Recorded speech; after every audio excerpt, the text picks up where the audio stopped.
I'm Jamie O'Kane, CPA, Small Business Advanced Tax Planning and Compliance Extraordinaire, and this is the Abundant Beans Podcast, the podcast that takes my love for learning what makes people tick while digging into the good, bad, and ugly of small business ownership.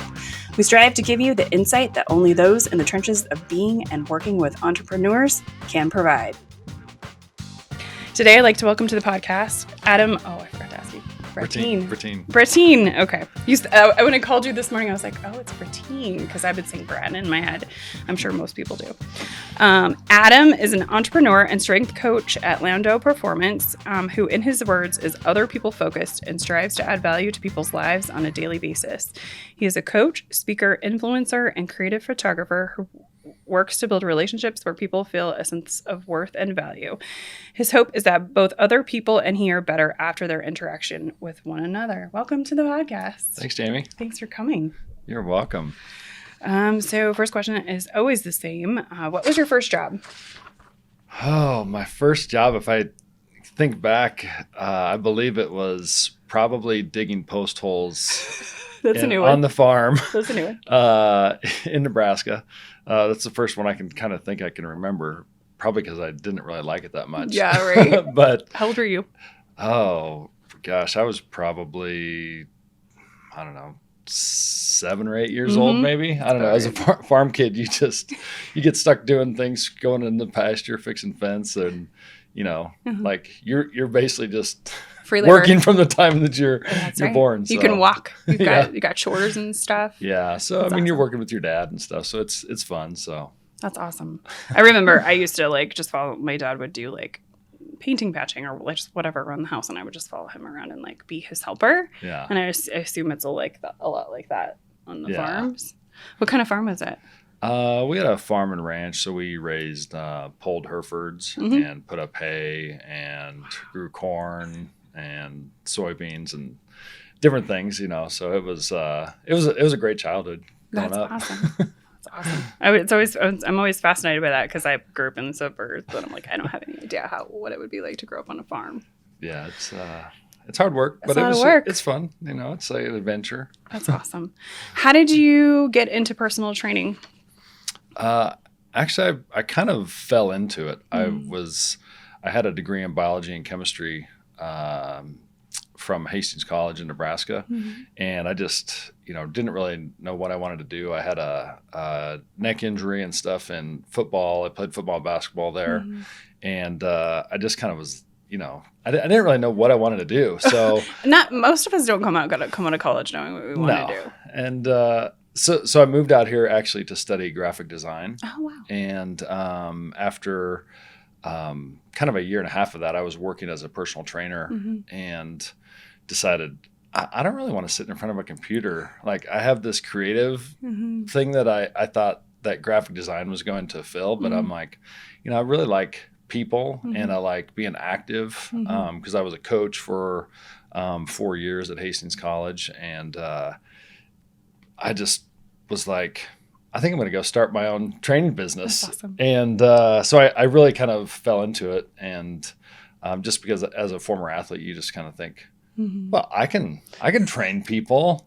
And then you start to train people and you're like, wow, there's some certain things I need to learn and know, people skills and things. And so that's kind of how I got started in personal training. And it's just kind of, I've basically been an entrepreneur probably now for 18, 19 years. That's a long time. So, yeah. That's awesome. It's funny. So my dad is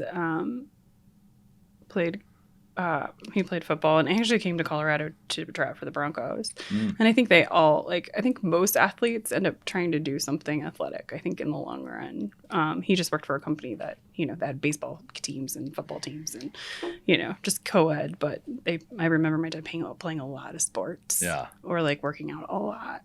Right. He still does all of that, but it's just very interesting, how that is so ingrained.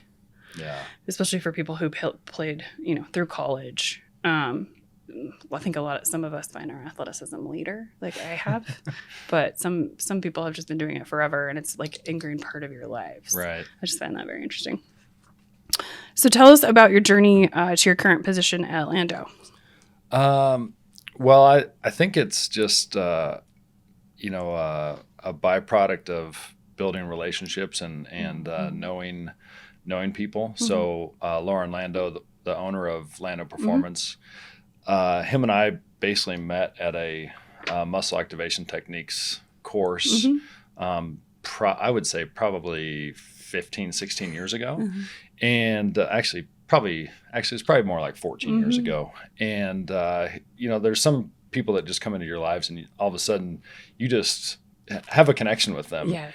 And so him and I had been kind of doing our own separate things for, several years. And at one point he said, hey, if I ever get, this training center opened up, would you want to come, be a part of that? And I was like, yeah, absolutely. So, and we would get together periodically and talk shop, and I'd bounce ideas off him. Obviously he was working with really high level athletes, professionals. And, it was just cool to have him as a mentor, and he's still a mentor to me. And so I think it was about 7 years ago, maybe, that he had started his own thing, and I've been with him pretty much ever since then. So it's been great, and it's really just about the relationship that I'd had several years prior. Yeah, isn't it crazy how creating that network, like, it expands, but then it also kind of contracts. Right. Like, you pick your people right through that, but you're right, that connection happens. So what is your current focus? You're doing a lot of girls volleyball, right? Yeah, I've been doing that for years. I would say, I used to work with one specific club, and I would train anywhere between 250 to 300 athletes at that club per year. And then it kind of, everything kind of changes and evolves. And I think you just kind of have to be a little bit flexible and agile, and kind of recognize different changes in culture and kind of what people are wanting to do. So now I do work with a lot of youth athletes, and there are primarily volleyball athletes, just because I did that for, that's what you do, 10 or 11 years with a club. And I just, that was kind of my focus, and it still is a big part of my training business. And I love training the female athletes. I think it was probably 18 years ago. It was another thing I kind of fell into because of my sister. She was working for a volleyball club, and they wanted me to do some consulting for this facility they wanted to create. And after the conversation with the owner, he was like, well, I want you to train our entire club. And I was like, oh, I thought this was just a little bit of a consulting gig. And so I pretty much kind of started one of the very first female specific training programs out here in Colorado. That's really cool. 19 years ago.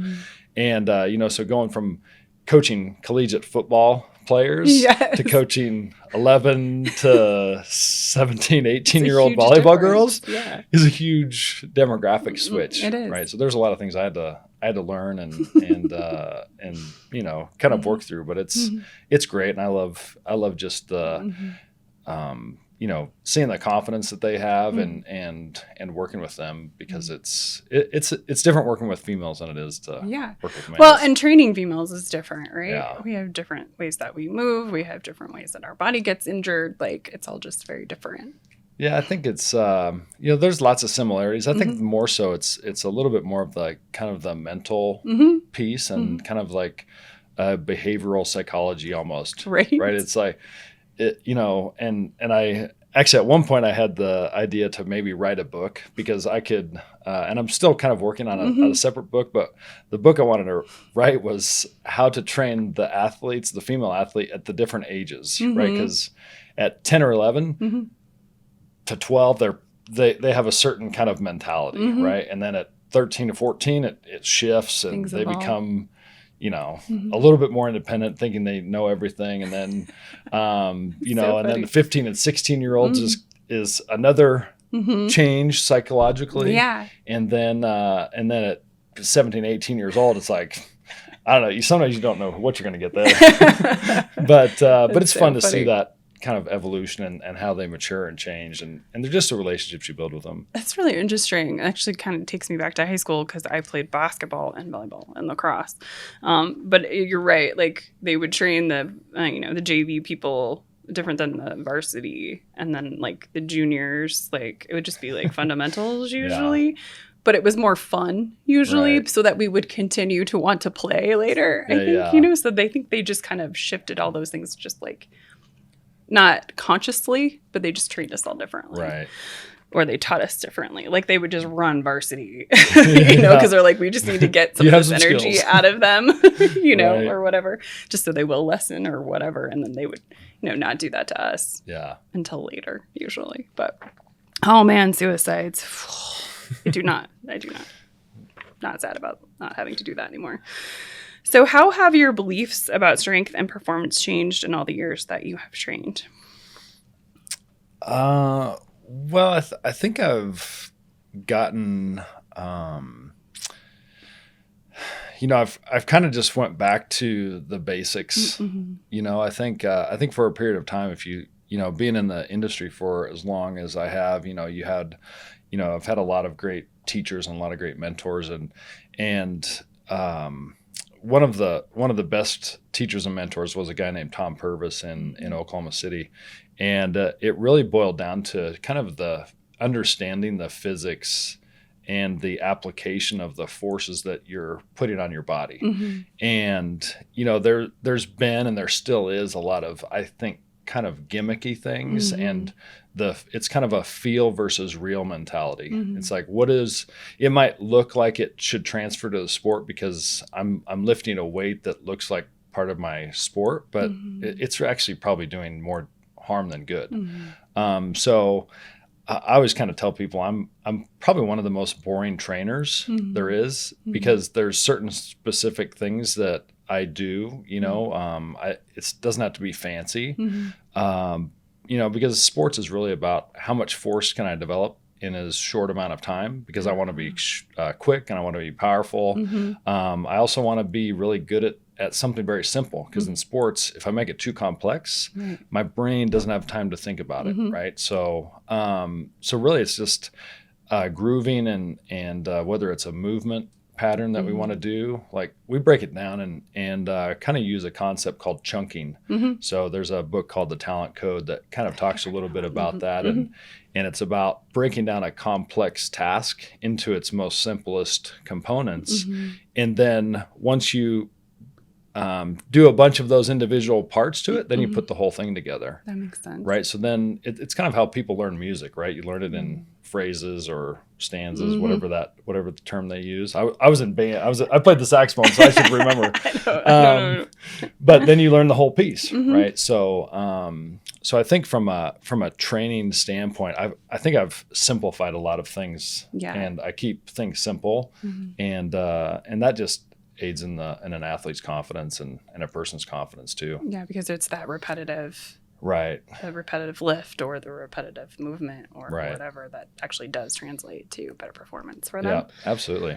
Yeah, because I'm a lifter, like there's just so many programs out there that are like compound movements and blah, blah, blah. And I'm just like, can I just squat stuff? Like, there's just, right. we can make it as complicated as possible. That doesn't actually translate to an increase in strength if we're constantly changing things up as much. Right. I mean, you have to have a certain amount of time under tension and a mm-hmm. certain amount of, I think, time in a certain maybe phase of your training, mm-hmm. so that your body makes the adaptations it needs to. Right. Right. So I kind of just like the whole kind of mantra of run fast and lift heavy. Right. Right.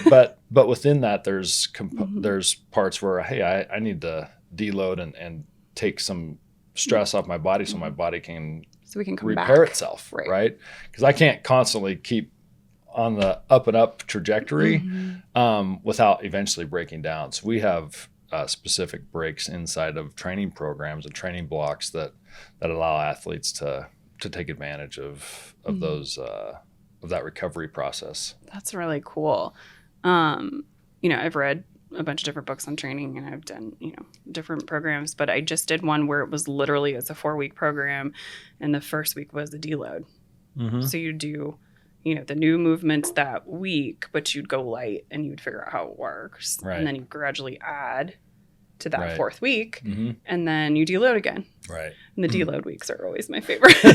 Yeah. Well, it kind of there's a book out there called Super Compensation. I think I can't remember who wrote it, but the whole concept is that you build and build and build and build. Mm-hmm. And then when you take out that stress, your body actually super compensates, Mm-hmm. right? So then that week after your deload, sometimes you actually go above and beyond what you had finished with, right? Right. Like as far as if you a max strength day, Because body always needs your that body rest. just is like, Yeah. wow, you gave me a break. I got to repair it. Yeah. So it's cool. Well, and I think, it really makes sense, though, the way our bodies are built. Like, we need to sleep, Right. right? We need to take weekends. We need to take vacations. We need to take time, Right. to decompress or whatever. Otherwise, Yeah. we can't go that far. Absolutely. Our brains can't go that far. Our bodies can't go that far. I say that as somebody who's literally been working 7 days a week for the last 2 months. hear I'm ya. tired right now. I hear you. Last night I was just like, I'm going to bed. It was like 8 p.m. and I was just like, kids, put yourselves to bed. I'm out, because I'm tired. Yeah. Yeah. And we have to build on those breaks, though. Right. And it's just like a deload. It's Right. very interesting. So what have been some of your biggest obstacles in becoming the strength coach you are now? Oh man, I think the first biggest obstacle that I can think of is that when I put in my 2 weeks notice at this place that I was training at, my very first it was a large training facility, and I was thinking, I'll get 2 weeks to kind of figure things out. They said, I basically handed my resignation. And they said, oh, you can leave today. Oh yeah. I'm like, what? Like I wasn't ready for that. Right. And then, luckily I had about, I would say 80 to 90% of my clients came with me. Oh wow. And I had some, I basically, since they were tied to packages and things, I basically said, I'll train you for free so that you don't lose out on that money that you paid.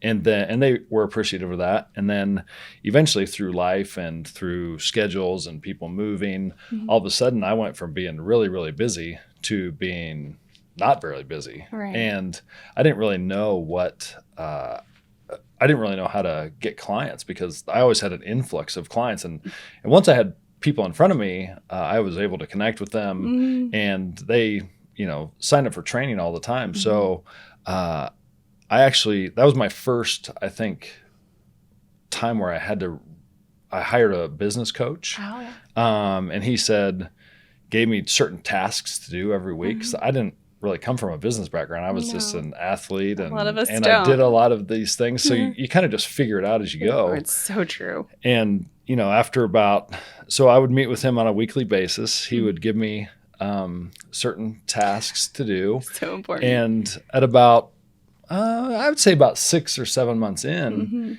he basically I would come with him with this idea, and he was like, I don't think you need me anymore. Like you're doing all this on your own now. And, so that was, his name was Carl Gardner, and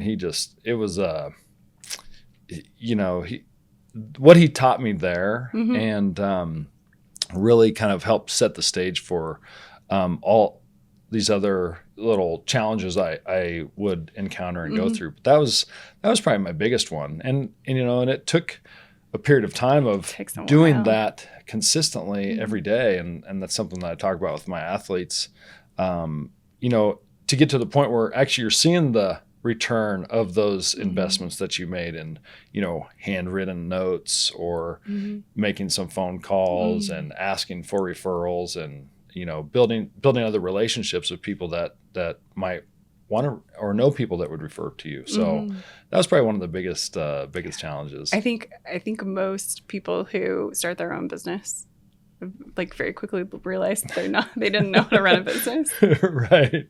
And I've been helping business owners for decades, and I started my own, and I was like, I have no idea what I'm doing. It's like, I can see outside eyes in other people's business, but I don't know what to do in my own. And I find that's true for a lot of business owners and a lot of entrepreneurs.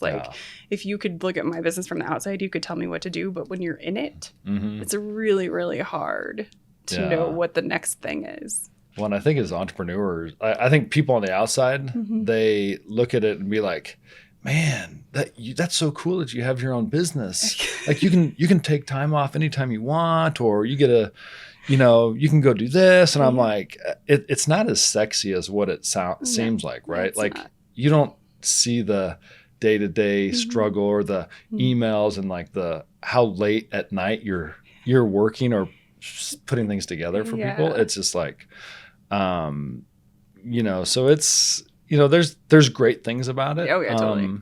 But I mean, I look at some people that have some really high income paying jobs with companies and I'm like, man, sometimes I wish I had that job. Yeah. And they're on the other side. I hear they're like, man, I just wish I could be an entrepreneur like you. I wish I had the time and the freedom and whatever. It's funny. I had a business owner who was like, it's great being a business owner. You can pick your 80 hours a week. And I was just like, that is funny. But I actually, because there's no tax accountants to hire in the area in Denver, there's like a dearth of accountants. I actually got an email the other day and they're like, are you looking for opportunities? Through my headhunter that I had worked with previously. And I was like, nope, not looking to work for anybody else right now. It was literally my answer because I'm unemployable at this point. Yeah. Can I have time to go do my podcast? Can I leave at 3 to go get the kids? Like I just, like I might work until 9 o'clock, but I, had the kids or I went and lifted at 10 or, whatever. Right. I get to choose what my day looks like. Yeah. And I don't know, it's a big price. It would be a very big price. Absolutely. To, be the tax manager in another firm where I have to, Yeah. I always tell people that, that I wouldn't be a very good employee. I would be a great employee, but I wouldn't be a good employee because of what I've gotten used to and all the things when I used to work for this big company. I was just like you don't really care about anything. I mean, you say you care about people, but and there's certain parts of it you do, but at the end of the day, it's really about how much money can you bring in, right? Which I understand that's important as a business. Like that's what you have to do. Bodies and chairs. If it's not, I didn't really feel like I was adding as much value. I added value with my clients that I was working with. But at the end of the day, it was just like I was stuck doing things that I thought were valueless. Exactly. From a personal standpoint. Yeah. I think there's a lot to be said, especially for those of us that are very type A and like creating our own processes and systems and making things better and like all of that, which is what I was trying to do in my prior jobs. Yeah.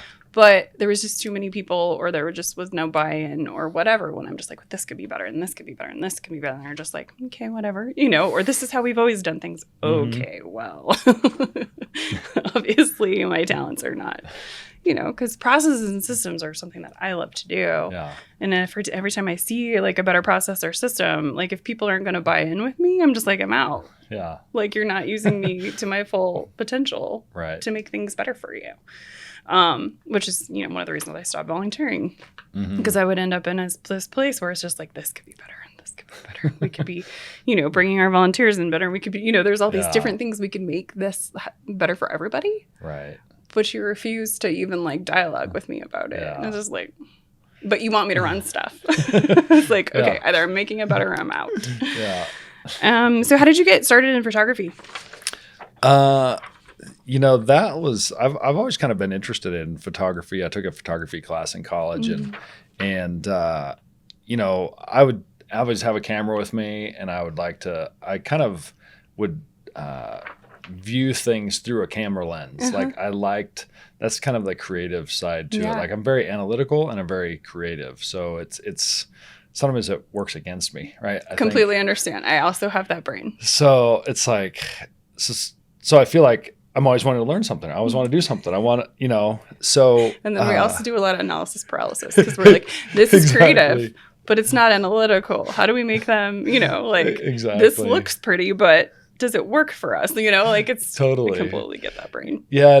And so I actually I had some really nice cameras and really nice camera equipment. And one of the things I would do, I'd go to my athletes' games. So I would work with all these volleyball athletes and the parents would always like photos and they had these really kind of crappy cameras and wrong lenses to really get good photos. And so I started going to the tournaments and taking pictures of the athletes, and then I would give them to the parents. You know, it was kind of a little bit of a marketing thing for me, but also I don't really sit still very well. So it gave me something to do, something else to do that was fun. And it really is, again, it just goes along with like being other people focused. Like I loved giving people photos that captured a moment in time, right, for them. And the parents were thankful, the kids were thankful. And it kind of got to the point where I was like really busy. And people started wanting to pay for me to take photos of them or their kids. So that kind of became that business side of it. And then a really good friend of mine and also a photography mentor, Rob Hawthorne, he shoots for the Denver Broncos cheerleaders, and I would do modeling gigs with him. He was a photographer for a company we worked with, and he, 8 or 9 years ago, I think now, he said, "Hey, do you want to help me in Mexico go down and shoot this?" And I'm like, yeah, that'd be great. That sounds horrible. So through that experience and just, I was always asking him questions about lighting, about this, and then I would go and I would start helping him at some of the games, and through that I built some relationships, and that's kind of how the photography thing kind of evolved. Again, it was relationships that I had, right? That I didn't really see coming, and then opportunities presented themselves, and I just kind of went with it, right? I think sometimes you just, it's yes something that you're interested in. I'm like, I don't know, I don't really necessarily know how to, but I'll try to figure it out, right? And I love it. I think the girls are great, and it allows me to do things that that fill my creative side. Yeah. Too, which is really cool. That's really awesome. It's funny what happens when you say yes to stuff. Absolutely. I was just like, here's the thing, and you're like, I'm not sure how that's gonna work, but okay. Yeah, absolutely. The podcast. Hi. So what are some of your favorite projects that you're doing with the photography? I think obviously the help and shoot with Denver Broncos cheerleaders is. That's gotta be so. That's really fun. The girls are great. When you get to be on the field, and I'm at the field at the home games, and that sounds horrible. It's just a great experience. Sounds like a lot of fun. A lot of the athletes, kind of a crossover is a lot of the athletes train at Lando Performance. Oh, that's right. So. So being on the field with them and being able to see them is really fun. Perform, that's awesome. And sometimes, I'll send them a photo that I got of them. And, I think a lot of times those guys, they're always being asked for stuff, right? So for me, it's kind of like, I'm just giving you something, right? I'm not asking you for anything. Yeah, I just haven't got a good shot at you, a good shot of you or whatever. And they're appreciative of that. Yeah. And that's cool. That is cool. And then I do some stuff for the city of Aurora. I've shot, do some different big events that they have for community events they do, and I shoot headshots and family photos and things. So it kind of it's not a huge part depending on the year. It kind of comes and goes and flows, but I don't really have any huge projects right now that I'm working on, but so tell us about your position at Zero Plus. Is that what it is? Yeah, Zero Plus. I love how it's spelled. I was like, that looks like Zero Plus. Yeah, no, without an E. So how did that come about? And then also tell us about the CBD products that they are creating. So again, I feel like it's the theme of this podcast. No, right? But I think it's great. It's again about relationships, exactly. Right? It's and I love that. Like again, it was birthed out of a relationship that was probably 17 years previous, and this guy owned a building, and it was one of the first gyms that I was working out of, and I trained his son. Worked with his daughter, and kind of just had a relationship with him, and then we kind of lost contact. And we got reconnected probably about 3.5, 4 years ago. And again, he's coming to me wanting to tell me about his product. And I was like, I really didn't want to listen. Mm-hmm. Like, there's so many people that are trying to sell things, and they're coming in, they have this, they have that. And, Mm-hmm. I say yes to a lot of things. Right. And it was Yeah, just one of those things where I was just like, I don't know if I have time. Right. And you were in real estate and now you're doing this. And it's like, I don't know. So, but I eventually ended up meeting up with him, Mm-hmm. and he didn't know it at the time, but I had been really messed up. I'd messed up my back Mm-hmm. for an entire year. And it was one of those things where I really I couldn't really work out, Mm-hmm. and I was up all night. Mm-hmm. Like, I'd roll over in bed. I couldn't go to Tired, sleep. yeah. I was just tired and I was like, I think I'm going to have to go have back surgery, because I'd been doing all the other regular modalities to get treated as an athlete. These are all the things you work on.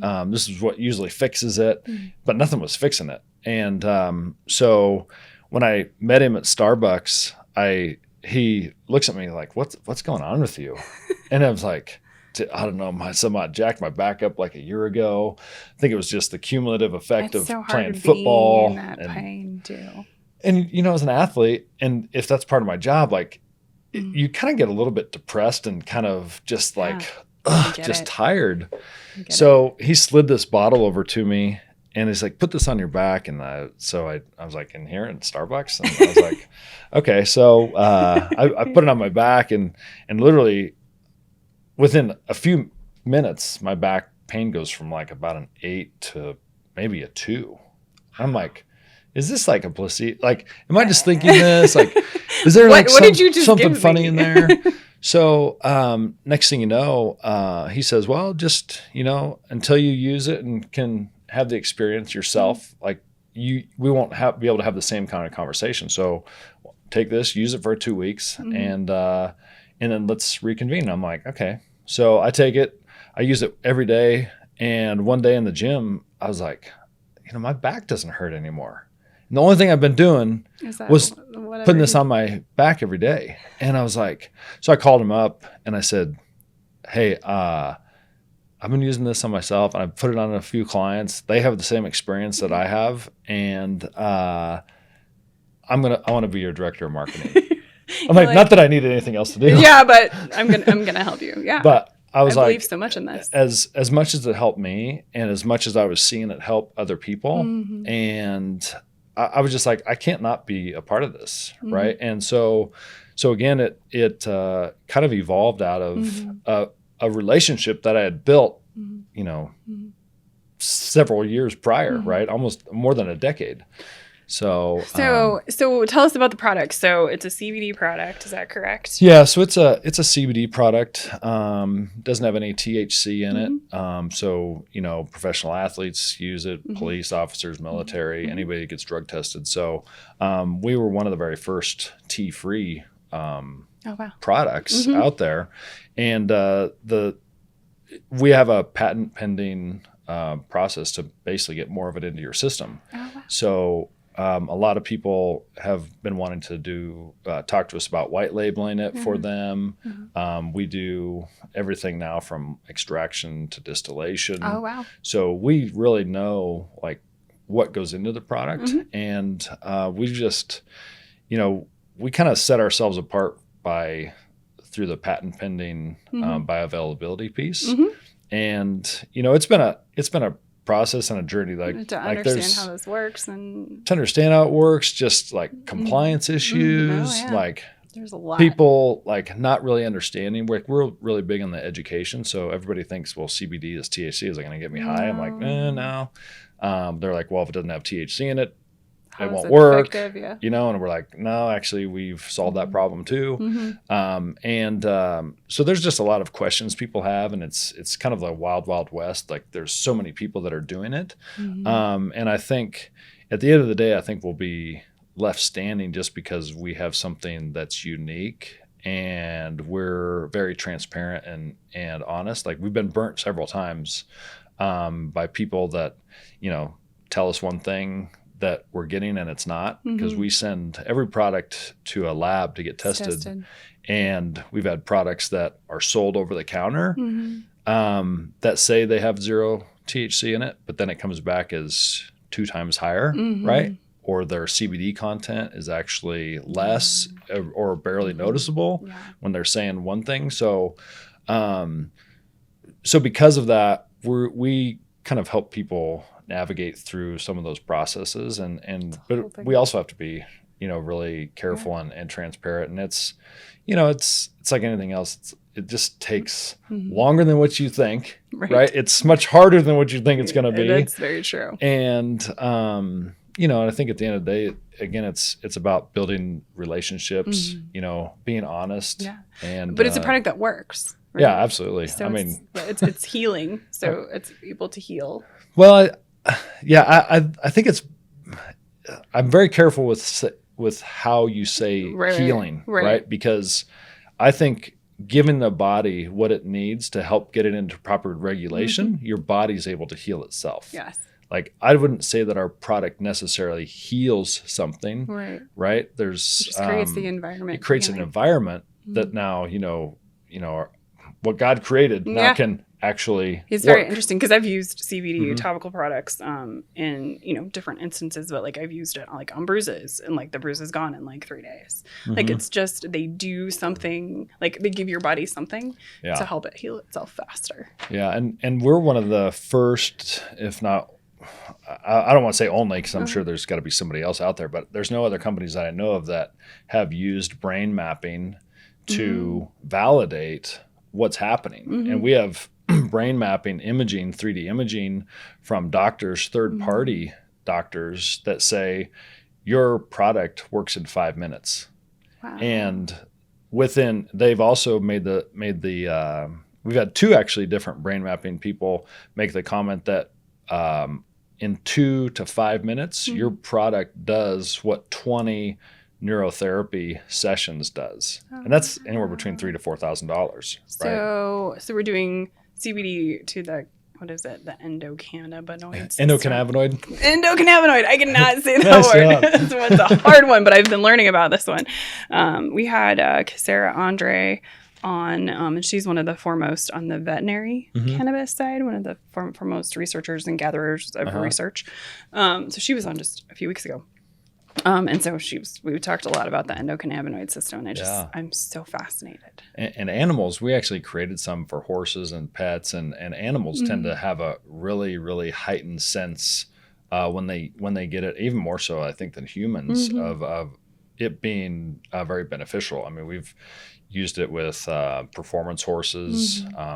It kind of, well, I say calms the brain waves, right? Like, we look at like 5 different brain waves, and we can pinpoint and look at, okay, here's what the brain looks like before, and here's what it looks like after 5 minutes, and it's completely changed. And some of these brain mapping experts have been like, we've tried 30 or 40 other products, and it doesn't even move the needle. That's really interesting, because they suggest, or when our dog was having seizures, it was one of those things where it's like, you need to do CBD because this is, it affects the brain somehow. Like, nobody could ever explain to me how, but they're just like, it helps with seizures, and I was like, okay, let's try it. And it really just kind of helped it more. I don't know if it helped with the seizures, because he was on 2 different medications on top of that, but it did help him actually recover from the whole ordeal with the seizures, right? Because he was in the animal hospital for 2 days, and like, it was just a whole thing. He came home like a disaster, basically, from all the seizures,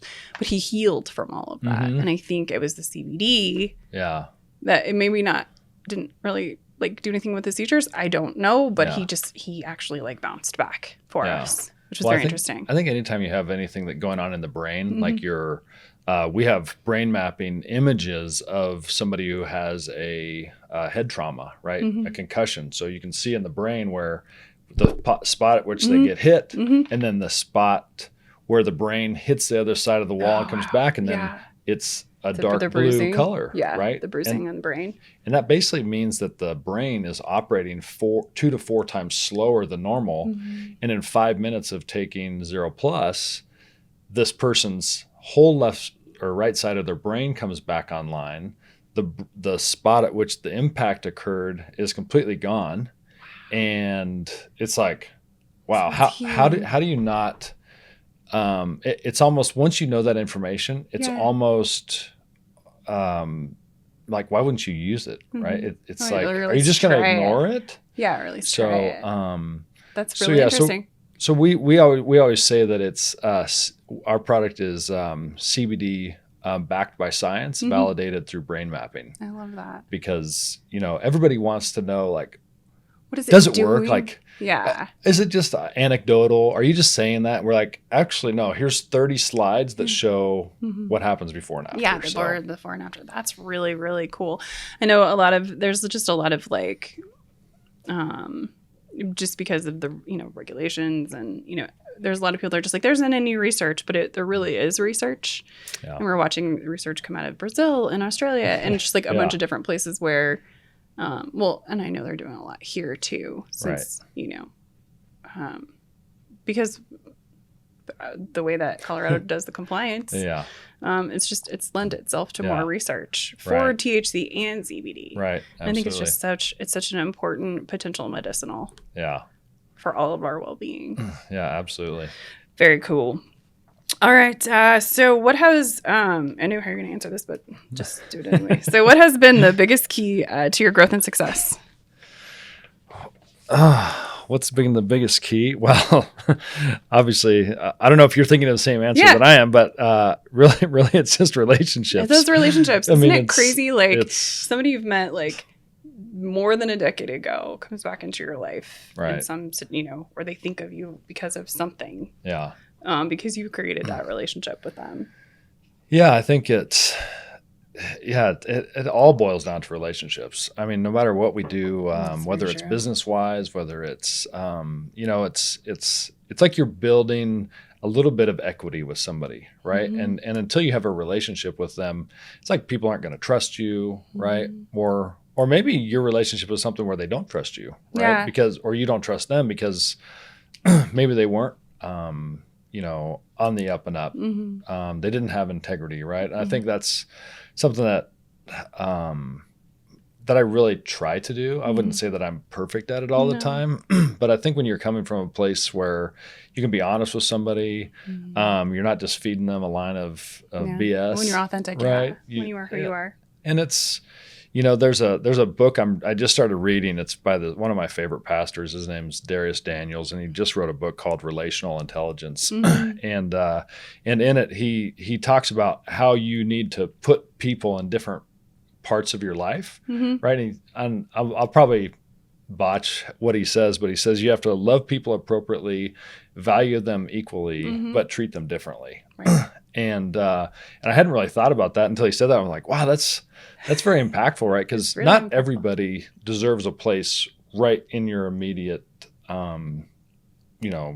circle of people, and sometimes those people might need to be moved out of that place if they change, if you change, and and it's not something that you're doing it to be mean or you're manipulating it, right? But it, things evolve and change, and I think if we can treat people the way that they should be treated, authentically, and also valuing them. Yeah, value what they have to bring. And also valuing ourselves. Right. Then that goes a long way in establishing a solid relationship with people. I love that. I mean, just even as a parent, like I love my kids equally. I value them as people equally. Right. But they need different things. Right. Absolutely. So, one of them can be more responsible with things and the other can't, or one needs more chores and the other can barely get through like three of them. So like how we treat them is different. Right. Because they are different people. Right. Absolutely. And they need different parenting. Yeah. You can't parent two kids the same way. Right. I think that's where a lot of frustration comes in. I was having a conversation with somebody the other day and I said, the reason that you're frustrated is because you're wanting these people to act and respond a certain way, but it's not within them to do that, right? And so, or you want them to react the way you would react. Exactly. And if you're not getting that response, then it's frustrating for you. So I said, maybe just look at it like, not that they're a bad person. It's just like these are certain things you can expect from this person, and maybe ask this person who has this set of skills to do this, right? Don't put everybody in the same box, and you'll probably feel a lot more less frustrated, Yeah, I think, I learned pretty quickly as a manager in a tax firm that I can't teach everybody the way that I learned. Right. Because I'm like, what? You can't just follow what I did because that's how I learned, right? And people would be like, why am I doing this? Like, I need the why to even start, right? And I was just like, but why? Like, why can't you? But then I just realized, like, people learn differently. They have different ways of, like, understanding why they're supposed to be what they're do what they're supposed to be doing, or, like, whatever. And giving up some of that, just, like, what do you need? Right. Asking people what they need and just kind of adjusting how you teach people is a huge skill that I think you don't learn in corporate, or you don't learn to,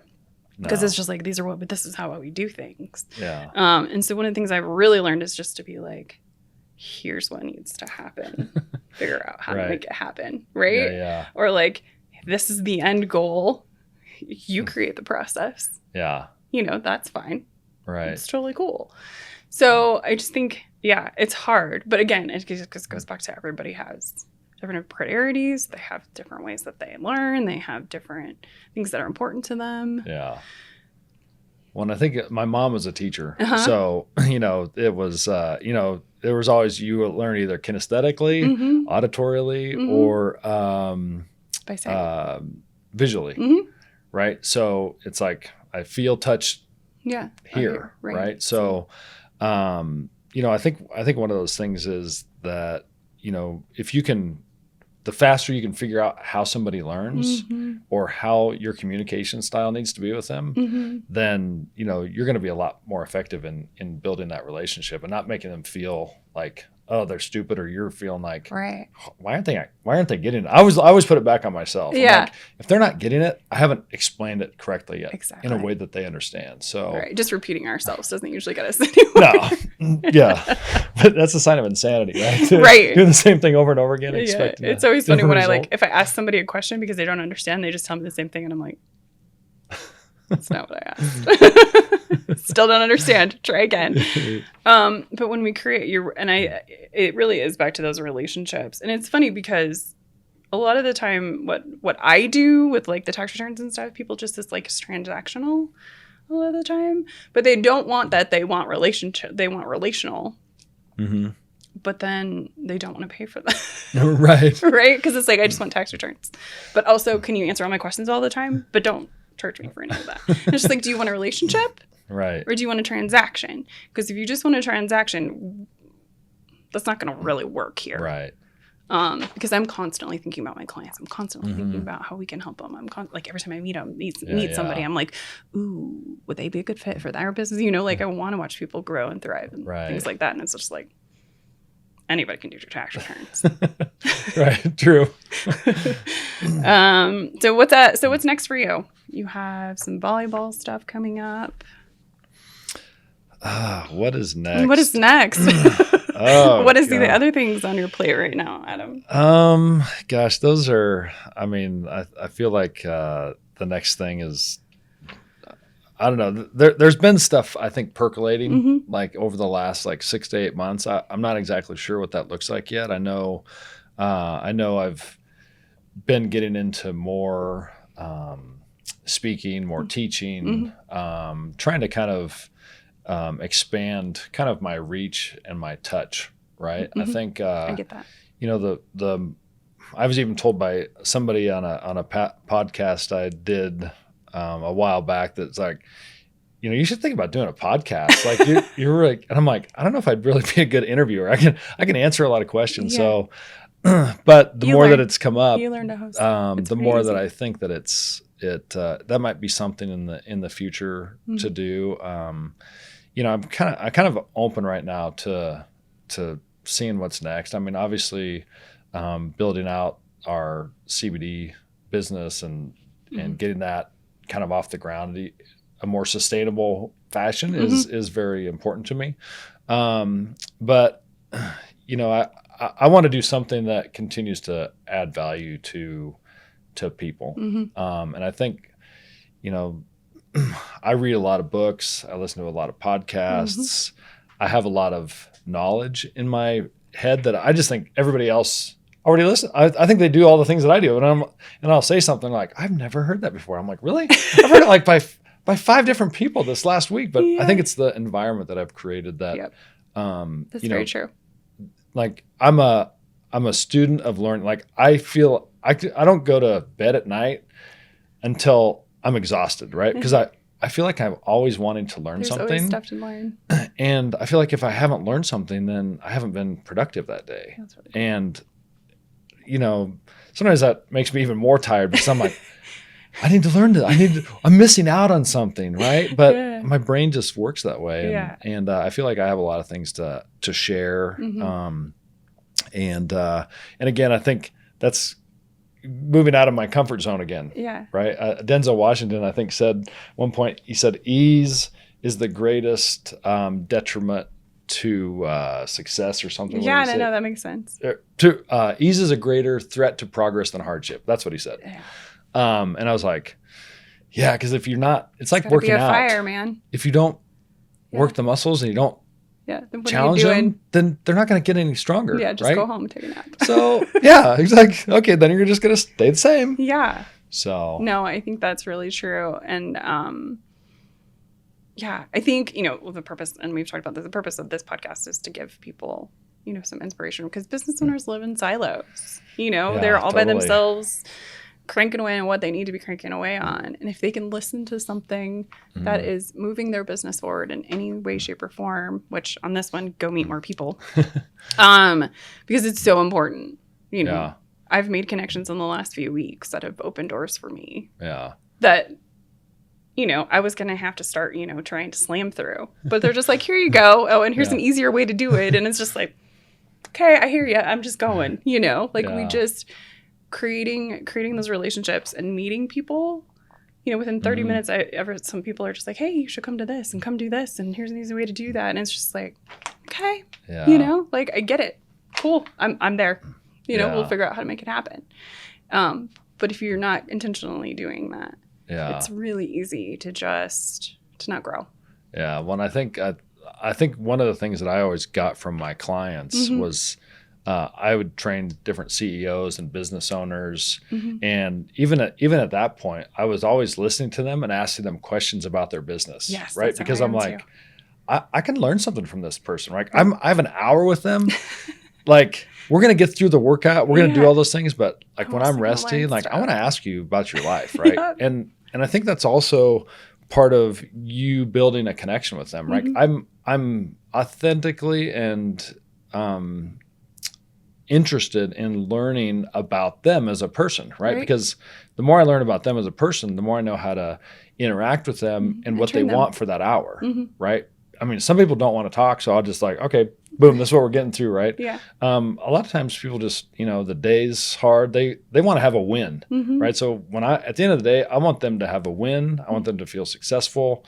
And I think they also like sharing and feeling validated by, they're helping me also. They don't even know that why I'm asking those questions. I'm like, well, when you ran your business, like, how did you do this? Or like, what was your biggest challenge? Right. Because I want to know, because I might need that in the future. Right. And I love so I work with a trainer, and, he was like, people just, I've been doing this, I do a free workout for the first one.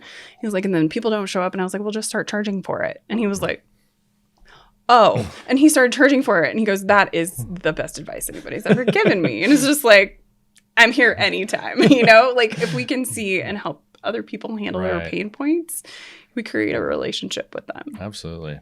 And if I'm making somebody's life easier in some way, or their business better in some way, happy to help. Yeah. And it's fun. Yeah. It's fun to have people be like, I raised my prices and it was amazing. Or, I added free, paid consults and it was amazing. Yeah. Absolutely. How do we help people be better? Right. And sleep better at night too. Exactly. More time, more money. That's the thing.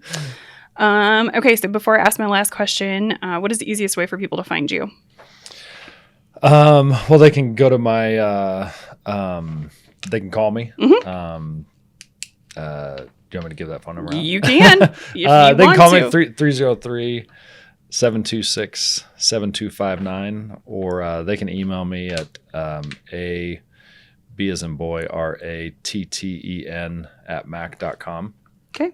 Yeah, and we'll put all that in the description box too. And we're also on, social media, Up and Adam. You're on the LinkedIn. You're on the LinkedIn. I'm on LinkedIn, You're on the social media. Facebooks. So they can go to, I have two LinkedIn or two Instagrams. So I have a photography one and a, I don't know if I follow both of them. Adam Bertine photo. Okay. Yeah.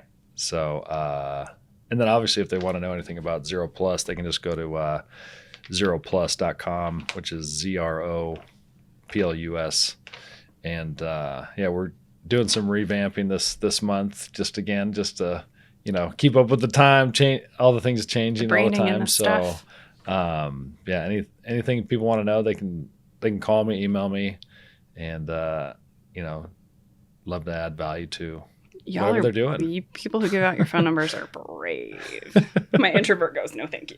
Please don't call me. I am an introvert too, which people are always amazed at when they hear that and they're like, what? Yeah, I had somebody the other day. I asked to talk to somebody else they knew, and they were like, "Oh, she's an introvert," and I was like, "I'm an introvert." And they're like, "No, you're not." I'm like, "Oh, yes, I am. I've had to learn how to be an extrovert." Yeah. Or I've had to, because I have to be out here. I have to be making relationships. I have to be talking to random strangers. Well, that's like training. It's like, when I go home, I know I'm an introvert just because I want to, I decompress and recharge by no people. Yeah, that's how I am too. I'm one-on-one. The kids are always like, "Where's mom?" I'm give me away. I've been pouring myself into people all day. Yeah. And motivating them and giving to them. And then I just need to, I need to get myself back. Exactly. Completely get it. Also one of those. So final question, as a trainer, coach, and multipreneur, what is your one piece of advice for anyone who wants to make a lasting change in their fitness or business? I think the biggest thing is that you have to be deliberate, and you have to be intentional, and you have to be persistent. We don't give enough time, I think, to see a change, right? And I think we're byproducts or we're products of all of the decisions that we make on a daily basis. Yeah. So in those decisions, we don't readily see the negative or positive effects of them, right? It's just like when I go to work out, I don't know necessarily how much stronger I've gotten, right? But if I do a little bit every single day or every other day, right? It's a culmination and a compounding effect of all of those decisions or those actions that I took, right? There's a, what's his, I'm going to draw a blank on his name right now. I'll think of it after I say his quote, but John Maxwell, he says, you don't have to do it all day, but you have to do something every day. Right. Right. So if I can do something every day, and the other thing that I tell my athletes too is that you're not always going to be motivated, so you have to be disciplined. Right. So I need that discipline to do this, right? Even when I maybe don't feel like it, because a lot of times I don't feel like it. So those are the things I think you just have to be patient with it and consistent. Yeah.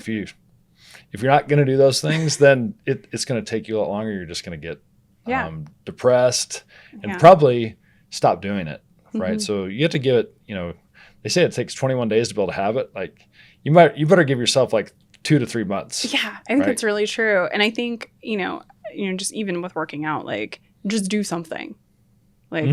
I'll get in this rut where I'm just I don't want to lift. I don't want to deal with setups, takedowns, and whatever. So I'll just do a 30-minute HIIT workout. It just has to be something. Right. Just do something. Yeah. That gets you closer to your goal or helps you be, better that day. Right. Absolutely. Awesome. Thanks, Adam. Cool. Thanks, Jamie. Appreciate it. Yeah, thanks for coming. You're welcome. Thank you so much for listening or watching. Be sure to subscribe on YouTube, iTunes, or wherever you prefer to listen.